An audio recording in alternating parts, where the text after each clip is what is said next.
Heç həyatınızda böyük bir uğur qazandığınız anı ən yaxınınızla bölüşmək istəyəndə peşman olmusunuzmu? Təəssüf ki, sən çox gizli və təhlükəli bir psixoloji manipulyasiyanın qurbanısan.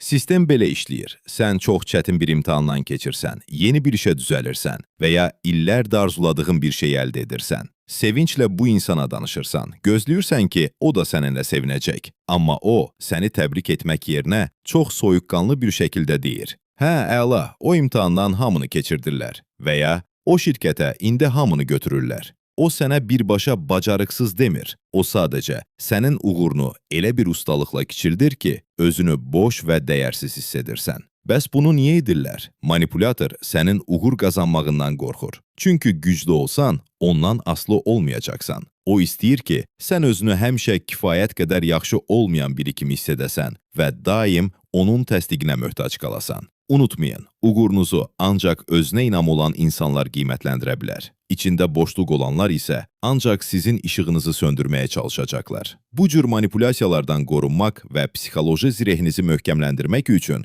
bizi izləməyi unutmayın.